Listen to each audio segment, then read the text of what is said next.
Welcome to the 9th annual CR Arthritis event at the Canadian Rheumatology Association and Arthritis Health Professions Association annual scientific meeting. Today I'm joined by Dr. Janet Pope, who has won some exciting awards and has really contributed to the field of rheumatology. So that will be kind of the area that we dive into, a little bit less conventional than some of the interviews we've done before. But Dr. Pope is not only a professor of medicine in the Division of Rheumatology, but also biostats and epidemiology. So you've combined all these incredible fields and you're then able to just dig deeper. Thank you so much for joining us today. And thank you for having me. I'm honored. So Dr. Pope, can we start with your award that was announced earlier today? What was that? And we would just love to celebrate with you. Oh, wonderful, and thank you. So I was honored as a teacher educator, so senior teacher educator, and it means a lot because always when you're nominated by your peers, as I said in my little award acceptances, they actually know what you're up to. If it's your own department of medicine, they don't know if you're really teaching accurately or inspiring people. So it was an honor. Absolutely. And this is for your teaching, to recognize your teaching not only at the University of Western, but also more broadly across rheumatology. Right. So that I think, well, as we know, we're on social media. I think teaching has really evolved, and a lot of people want a soundbite.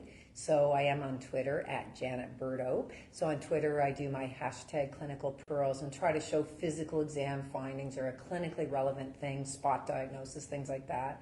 I have been privileged to run the Canadian Rheumatology Association summer studentships, both founding and starting to run them, and now others have taken over and doing a great job for summer students that would do research or clinical.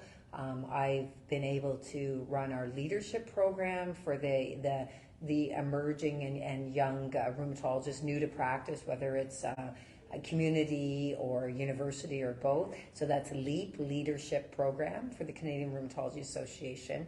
And a lot of other things. I give a lot of talks. So it's just, it's a privilege. And it's really one of those things that comes back to what you said about what we believe is education, right? Or mentorship really has expanded because our different modes of communication have expanded, and it's really like all that you do in terms of disseminating the information. You can say you're a practical knowledge translator. I am a practical knowledge translator, and I think that's the whole thing. We do wonderful research, many of us, and my research is okay too, right? We do lots of research, but if you don't get it to the hands of the users, or the end game for anything that I'm doing is what will make a patient better, a person living with these chronic diseases. So when you sort of look at it that way, it just, we need to trickle it down, and different people have different needs. Even people that are highly health educated learn in different ways. So pictures, reports, things on Facebook or Twitter, etc. TikTok now has lots of going on in rheumatology. I'm not on TikTok yet.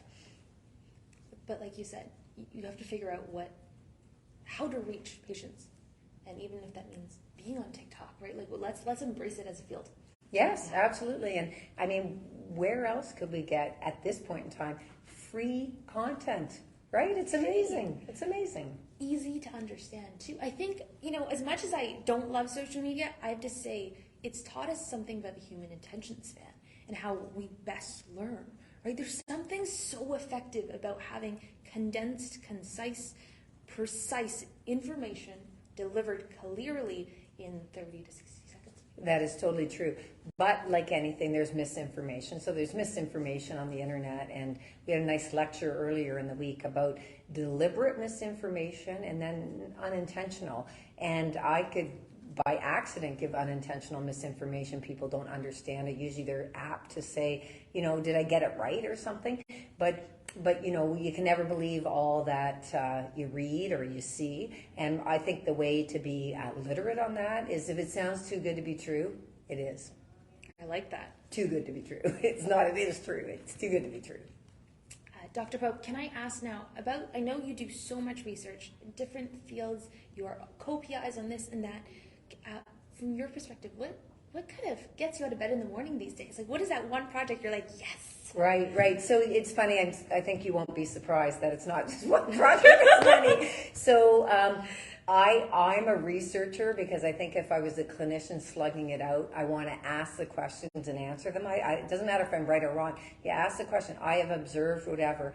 Is this true or not? Would this be relevant to help other people? So when I'm a clinician, it's the research that, oh my goodness, it's so important that I do it. When I'm doing the research, I say, thank heavens I'm going back to clinic on, the next day, because there can be ups and downs of everything. And, when you're getting rejections, I'm pretty good at that now. I get rejected all the time, as does any researcher. But when you get rejections, it's kind of like, it's sort of frustrating, right? Like, we did the best we could. I can't help it that COVID kind of like trashed the project and things happen.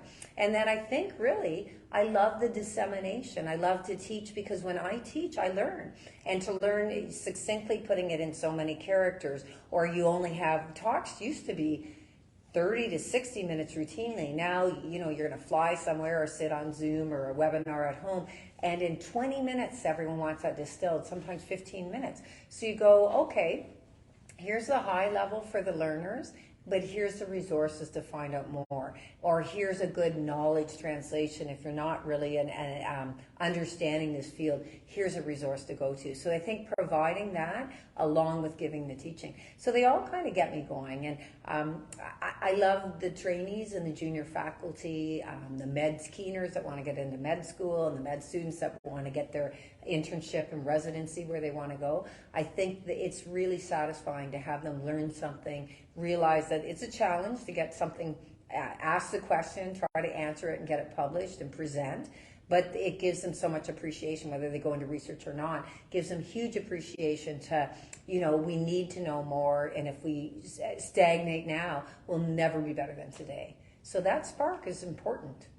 I love that. So research gives you that spark. And I also know personally that, Janet, you were involved in so much within the rheumatology community, within the patient organization community, disseminating information, ensuring that there isn't any misinformation. Can I ask, how and why do you do this work? You're already so busy. You're teaching, you're researching, right, and now you're volunteering your time as well. Right. Well, I think many people listening to this would feel this way too. Public service is really important. So I can't be volunteering at all sorts of things with my hours and things like that. But I can, with the skill set, be on patient groups, so Sjogren's, lupus, early rheumatoid arthritis, etc., scleroderma, of course. So I can volunteer there, my time, my energy, making sure that at least if there's someone looking at something medically, does this make sense, vetting things, getting ideas, helping to sometimes enact the ideas. We are all redirecting. So I think that's really important. The other thing is I have this, I missed the gene that says NO. So I only have, it's not nitric oxide, it's no. So I have a yes gene. So please don't put me in any more things. But and if I don't want to, I won't. But if you want to and you're passionate, you make time. You just rearrange. And that's how I feel on things like Twitter. I don't have to post. I'm I don't have a social media presence yet, except for on Twitter, but I'm doing it because I think right now it's the right thing to do. You get feedback of it's the level playing field. People from all over the world, could be students, sometimes it's patients, sometimes it's young learners who are young doctors, and sometimes it's very senior, and they'll call you on something saying, I don't think that's true, and I love it, because not for a war, it's just, here's a medical dialogue, and I go, yes, you're right, it's true in this circumstance, but you can't generalize to everything. I'm not giving medical advice on Twitter. I'm trying to disseminate knowledge where I believe there's gaps. Amazing, and really inspirational. Janet, I just want to congratulate you as on behalf of Arthritis Podcast Network for your service to field rheumatology and to patients, and I can't wait to see what's next and to follow you on Twitter. Oh, there you go. So you'll be on social media with me now. Yes. And I feel honored to be interviewed. So thank you very much.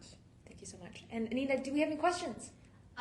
Yeah. So this person is inspired by Dr. Pope's magical time management skills, and they're wondering, how can patients manage time as well? Because they have to take time to go to their appointments, to get their injections, and they also have a life and need to work and go to school. Right, exactly. So first of all, having a chronic disease is a part-time job, just trying to deal with that. So we all have our pressures of partners or family and work or leisure. And when you add something like fatigue and or pain to that, it just, makes everything difficult. I always kind of think of the analogy that you're sort of walking in quicksand or with cement on your feet. So it's just so much harder to get up and get going. So a couple of things on time management. We're not all the same. Our resilience is different. Our, baseline, whether you have fatigue or not, we're all different. So number one, don't benchmark with anyone else. Number two, be good to yourself. Say, you know what? I had all this I was going to do today. It wasn't realistic. That's okay. Pat myself on the back and move on. Number three, get your sleep. And I'll tell you right now, because I don't have fatigue, I'm lucky, I would outsource sleep if I could, because I could get more stuff done, but I can't outsource it. So your sleep is really important to your health, but also to your mental health, not just whatever chronic disease you're struggling with or not struggling with that you have. So be good to yourself, say it's okay, allow yourself, like if we don't smell the roses, or have fun. These moments, we can't go backwards. It's like when someone's, going to have a baby or something. You can't go backwards. If you don't take that time, if you feel you need it, or a loved one is sick, if you don't take the time, you can't say in 2 years, oh, I gotta do it now. It's too late. So I think we should live in the moment, and I think future should be realistic, because my future is 4 seconds from now, 4 days from now, and 4 years from now. So try to have a goal of eating well, exercise, being kind to yourself, trying to get a positive attitude. So I tell a lot of people, and it sounds like this is like made up stuff, but there's neuroscience in it, that positive journaling. So every day before bed or when you get up, write while you're thankful. And it can't be the same thing every day, or else you're not really reflecting. And if you do that for a minute a day or 2 minutes a day, that can really help. You can learn breathing exercises that help you to chill out a little bit when everything's overwhelming. And even though I said I don't say no, say no. No, can't do it. I'm realistic. This is just stretching me too thin, and then I won't be doing a good job, which will disappoint myself and others, right? So see what drives you. And then the final thing, and this is a personality type, and you can't change innately fully who you are, but get rid of the perfectionism. I say when I go into work, perfectionism stays at the door. I will do whatever I can to be good enough, and good enough is a high standard, but I will never be perfect. I deal with uncertainty. I realize some deadlines are arbitrary, sorry to say, so I won't meet them. The hard deadline I have to meet, the arbitrary ones is coming. Don't hassle me, it'll get there. So just leave your perfectionism at the door of your life, and don't believe what you see on the beautiful people on social media. They're not showing you. We all go to the bathroom, right? We all get stomach illness. That's not life. That's like a book. A book filters out, the everyday stuff that's ho-hum. So just compare yourself to yourself, set your own benchmarks, and say no, and be really good to yourself and say, I forgive myself. Other people aren't even we're our worst judges. So that's how I do it. But time management, we all can do different things. So just do what you feel makes you the right thing to do for your health, and then what you're interested in. You don't even have to be passionate. Passion comes over time as you get good at something or more interested over time. Long answer. That was the best response I have ever heard to that question, Janet. I hope we can type that up or transcribe that and then use that in our work. So Janet, thank you for taking the time to respond there, and for all the time that you've given me. So thank you for this conversation. Thank you, and thank you for listening. Thank you, everyone. We'll see you at the next session.